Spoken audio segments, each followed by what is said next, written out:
Welcome to టీ10 నేను రేవతి. అన్నదాతలు ఎంతో ఆశగా ఎదురు చూస్తున్న రైతు భరోసా పథకంపై రాష్ట్ర ప్రభుత్వం కసరత్తు పూర్తి చేసింది. దఫాలుగా అన్ని స్థాయిల్లో అభిప్రాయాలు తీసుకున్న మంత్రివర్గ ఉపసంఘం ఎట్టకేలకు రైతు భరోసాపై అప్డేట్ ఇచ్చింది. సంక్రాంతి తర్వాత రైతు భరోసా రైతుల ఖాతాల్లో జమ చేస్తామని చెప్పింది. రాష్ట్ర ప్రభుత్వ ప్రకటన నేపథ్యంలో రైతు సంఘాలు, వ్యవసాయ నిపుణులు, మేధావుల్లో రైతు భరోసాపై భిన్నాభిప్రాయాలు వ్యక్తమవుతున్నాయి. రాళ్లు, రప్పలు, బీడు భూములకు, సాగు చేయని భూములకు రైతు భరోసా ఇవ్వబోమంటూ కాంగ్రెస్ తన ఎన్నికల మేనిఫెస్టోలో ప్రకటించింది. ఈ నేపథ్యంలో రైతు భరోసాకు 7.5 ఎకరాలు లేదా 10 ఎకరాల లోపు సాగు భూమికి రైతు భరోసా ఇచ్చేలా పరిమితిని విధిస్తున్నట్టు సమాచారం. దీంతో పాటు రైతు తన పొలంలో ఎన్ని ఎకరాలను సాగు చేస్తున్నారు, ఎన్ని ఎకరాల్లో ఏ పంట వేస్తున్నారనే విషయమై రైతు సొంత పూచీకత్తును ఇవ్వాలనే నిబంధన పెట్టబోతున్నది. రైతు ఇచ్చిన సెల్ఫ్ డిక్లరేషన్ ను శాటిలైట్ ఇమేజ్, రిమోట్ సెన్సింగ్ డేటాతో సరిపోల్చి చూడనుంది. ఆ తర్వాతే రైతుకు రైతు భరోసా దక్కనుంది. దీని ద్వారా ఖచ్చితమైన సాగు విస్తీర్ణం తెలుసుకోవచ్చనే ఆలోచనలో సర్కారు ఉన్నది.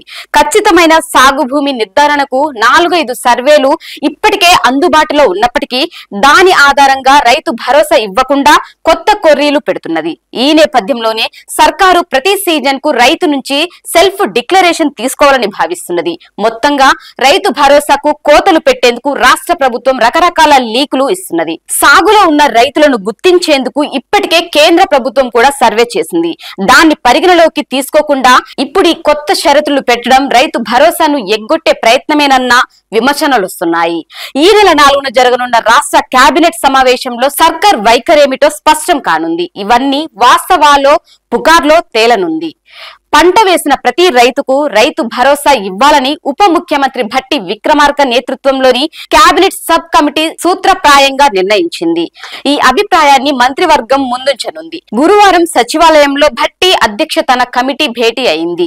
రాష్ట్ర ప్రభుత్వం అందించనున్న రైతు భరోసాపై ముందుగా గ్రామాల్లో విస్తృతంగా ప్రచారం నిర్వహించాలని నిర్ణయించింది. రకరకాల సాకులతో రైతు భరోసాను ఎగ్గొట్టే ప్రయత్నాలను ప్రజలు హర్షించారని, అర్హులైన సోదరులందరికీ రైతు భరోసా ఇవ్వాలని, పెట్టుబడి సాయాన్ని ఎగ్గొట్టేందుకు రాష్ట్ర ప్రభుత్వం ప్రయత్నిస్తోందని విమర్శించారు.